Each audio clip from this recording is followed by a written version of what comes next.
Alhamdulillah, bismillahi wa salatu wa salam ala rasulillah, amma ba'd. À propos de lorsque la caravane sur le retour quitta le pays, Ibn Abbas radiallahu anhu a dit: au moment où la caravane quittait le pays, un grand vent se leva qui apporta à Yaqub l'odeur de la tunique de Youssouf. Il dit alors: je sens l'odeur de Youssouf, quand bien même vous considériez cela comme insensé. Il ressentit son odeur depuis une distance de 8 jours de marche, donc rapporté par Abd al-Razzaq. Il y avait entre eux la distance de 80 parasanges, il y avait 80 ans qu'ils étaient séparés. Donc d'après Al-Hassan al-Basri, quand bien même vous imputeriez cela à la sénilité, vous penseriez que j'ai dit cela du fait de la faiblesse et de la vieillesse. On a dit que sa signification était: vous considériez cela comme insensé, d'après Ibn Abbas, Mujahid, Qatada et Ata'a. Vraiment par Allah, tu es encore dans ton ancien égarement, dirent-ils. Donc ils lui dirent là une parole dure, d'après Qatada et As-Suddi.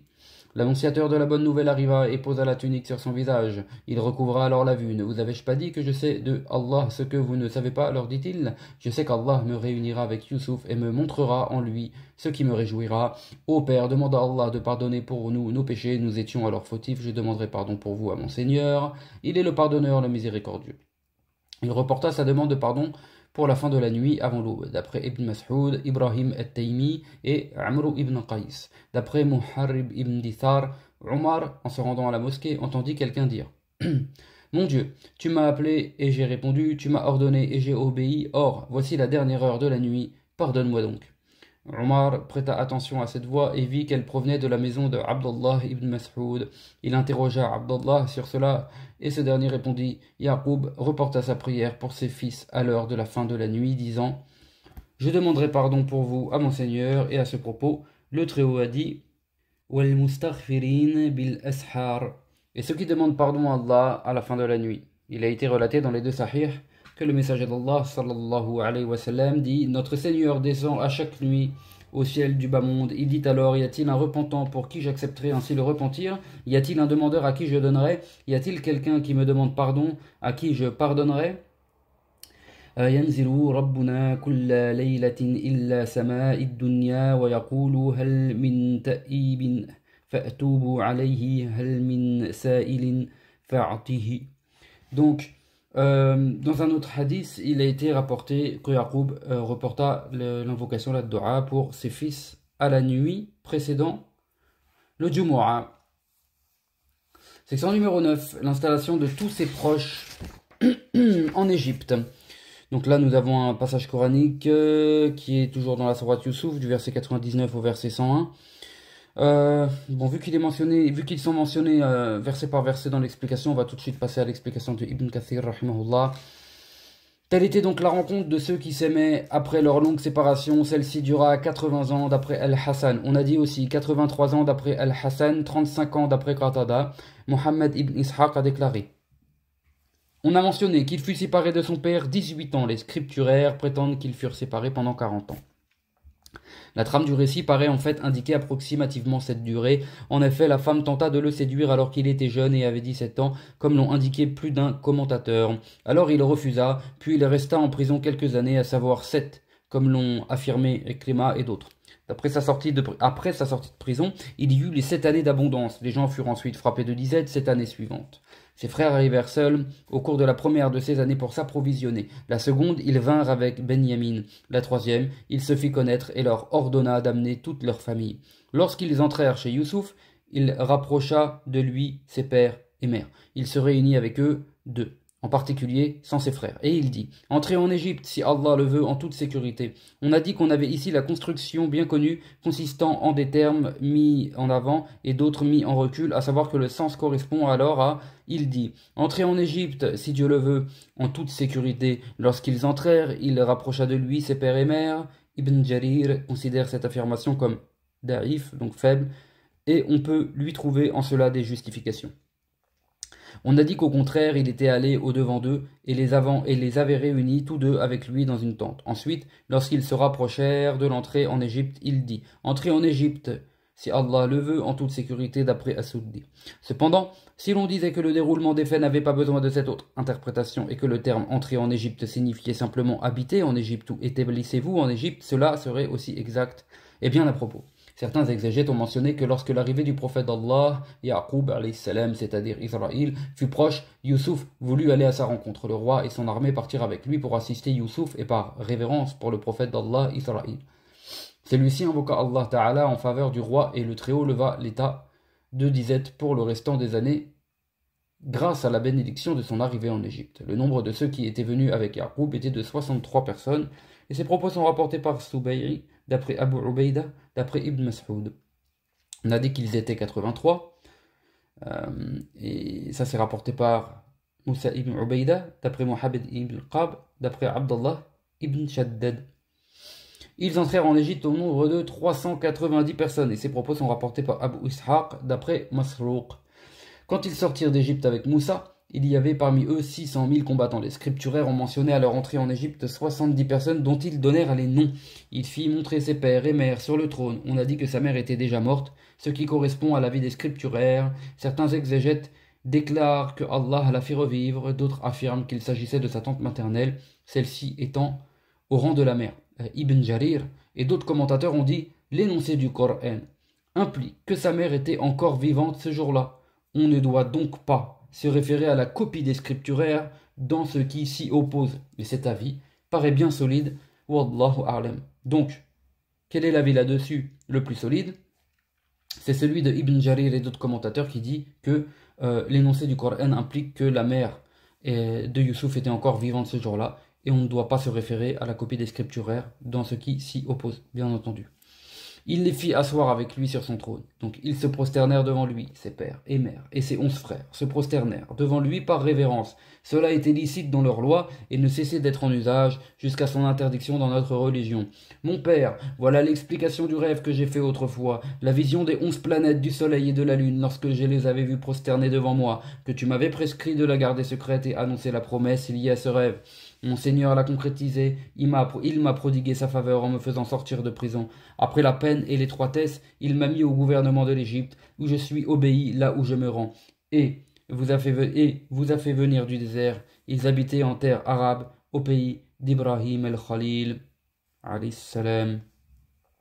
Après que Shaitan eut semé la discorde entre moi et mes frères, mon Seigneur est subtil en ce qu'il veut. Lorsqu'il veut une chose, il en suscite les causes, la facilite d'une manière que les hommes ne pourraient atteindre seuls. Il la destine et la facilite par la subtilité dans sa création et sa sublime omnipotence. Il est l'omniscient, le sage souverain, dans sa création, sa loi et sa prédestination. D'après les scripturaires, Youssouf vendit aux Égyptiens et aux autres les denrées qu'ils possédaient en échange de leurs biens, or, argent, biens fonciers, meubles et tout ce qu'ils détenaient. Ils en vinrent en fin de compte à vendre leurs personnes et devinrent ainsi esclaves. Après cela, Youssouf leur rendit leurs terres et les affranchit en échange de leur travail. Ils devaient donner le 5e de leur production au roi, et depuis, cela devint une coutume en Égypte. Pendant toutes ces années, Youssouf ne se rassasiait pas. Pour ne pas oublier les affamés, il mangeait ainsi une seule fois par jour, au milieu de la journée. Les rois suivirent en cela son exemple, d'après Al-Tha'labi. À ce propos, l'émir des croyants, Omar ibn al-Khattab radiyallahu anhu, ne s'est pas rassasié tout au long de l'année de la sécheresse jusqu'à ce que la disette disparut et que vint l'abondance. Taïb. Lorsque Youssouf vit que toutes les faveurs s'accomplirent en lui et que sa famille se réunit, il sut bien qu'il n'y aurait pas de séjour stable en la demeure d'ici-bas. Il savait que toute chose y est éphémère et qu'il ne peut y avoir après l'accomplissement que le déclin. Il louangea alors son Seigneur de la manière qu'il convenait, reconnut l'immensité de sa bonté et de son bienfait, et lui demanda de le rappeler à lui à mourir dans l'état d'islam et de rejoindre ses adorateurs vertueux. Cela correspond à ce que l'on dit dans l'invocation « Ô Allah, fais-nous vivre en musulmans et fais-nous mourir musulmans ». Il est possible aussi qu'il ait demandé cela alors qu'il était mourant, comme le prophète sallallahu alayhi wa sallam avait demandé que son âme soit élevée dans la très haute assemblée céleste, dans le voisinage des vertueux prophètes et messagers. Juste avant de mourir, celui-ci dit 3 fois Allahumma fil rafiqil a'la. Mon Dieu, mets-moi dans le suprême voisinage. Il est possible aussi qu'il ait demandé la mort dans l'islam alors que sa santé était excellente, du fait que cela était permis dans leur loi. Il est relaté en effet d'Ibn Abbas radiyallahu anhu qu'il dit « Nul prophète n'a désiré la mort avant Youssouf. Quant à notre charia, elle interdit de la souhaiter dans la vocation faite à Allah, sauf au cours des grands troubles, comme cela apparaît du hadith d'après Mu'ad وإذا أردت بقوم فتنة فتوفنا إليك غير مفتونين. Si tu veux susciter un trouble, une fitna dans un peuple, alors rappelle-nous à toi non tenté dans l'épreuve, rapporté par l'imam Ahmed. Et en ce sens, Maryam avait dit Ya laytani mittu qabla hada wa kuntu nasyan mansiya. Ah, comme j'aurais souhaité mourir avant cela et être une chose infime, oubliée. Ali ibn Abi Talib radiallahu anhu souhaita aussi la mort lorsque les événements devinrent très graves et les troubles insurmontables, que la guerre fratricide s'intensifia et que les ondits se répandirent. Ce fut aussi le cas d'Al-Bukhari, Abu Abdallah, l'auteur du Sahih, rahimahullah, quand sa situation devint tragique et qu'il subit de ses détracteurs de grandes épreuves. Pour ce qui est par contre de la situation confortable, il est rapporté dans les deux Sahih de Bukhari et de Muslim, d'après Anas ibn Malik, que le messager d'Allah sallallahu alayhi wa sallam a dit que nul d'entre vous ne souhaite la mort pour un préjudice qu'il atteint. Si son œuvre est excellente, il est probable qu'il rajoute encore d'autres bonnes actions, et s'il agit mal, il est possible qu'il cherche à se racheter de ses fautes. Donc qu'il dise plutôt Mon Dieu, fais-moi vivre tant que la vie vaut mieux pour moi, et fais-moi mourir si la mort vaut mieux pour moi. Le préjudice dont il est question dans ce hadith concerne le préjudice corporel, à savoir les maladies et autres, et non le préjudice dans la religion. Et il apparaît que le prophète d'Allah, Yusuf alayhi salam, demanda cela quand il fut mourant, ou bien demanda à mourir si jamais son heure approchait. Ibn Ishaq mentionne, d'après les scripturaires, que Yaqub alayhi salam résida en Égypte, chez Yusuf, 17 ans, puis mourut ensuite. Il avait recommandé à Yusuf de l'enterrer auprès de ses pères Ibrahim et Ishaq. Il fit preuve de patience et le transporta donc en Syrie, où il l'enterra dans la grotte, là où se trouvaient son père Ishaq et son grand-père Ibrahim al-Khalil, que le salut soit sur eux, que la paix soit sur eux. D'après les scripturaires, Yaqub alayhi salam avait 130 ans quand il entra en Égypte et il y habita 17 ans. Avec cela, ils affirment qu'il a vécu en tout 140 années. Et c'est là l'énoncé de leur livre. Soit il s'agit d'une erreur de copie, ou bien d'eux-mêmes, soit ils n'ont pas tenu compte des unités. Dans ce cas, telle n'est pas leur habitude, car ils ne les omettent pas pour les nombres bien supérieurs à celui-ci. Comment donc aurait-il eu recours à ce procédé ici?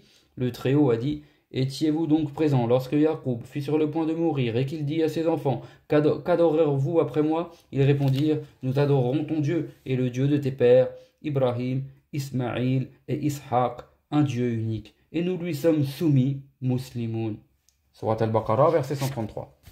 Il recommande à ses enfants de vouer sincèrement le culte à Allah subhanahu wa ta'ala, et c'est-à-dire la religion de l'islam avec lequel Allah Ta'ala envoya les prophètes, que le salut soit sur eux tous. Et les scripturaires mentionnent que lorsque Yaqub mourut, les habitants d'Égypte le pleurèrent 70 jours. Yusuf alayhi salam, ordonna aux médecins de l'embaumer. Il demeura dans le parfum qu'ils lui appliquèrent pendant 40 jours, après quoi Yusuf demanda au roi d'Égypte la permission de quitter le pays avec son père, pour l'enterrer auprès des siens. Il la lui accorda. Les grands d'Égypte et ses sages partirent alors avec lui. Arrivés à Hébron, ils l'enterrèrent dans la grotte qu'Ibrahim avait achetée à Afroun ibn Sakhr. On leur fit des condoléances pour lui pendant 7 jours. Ils revinrent ensuite dans leur pays, où les frères de Youssouf le consolèrent pour leur père. Ils faisaient preuve de douceur avec lui, et lui les honorait et favorisait leur séjour. Ainsi ils s'établirent en Égypte.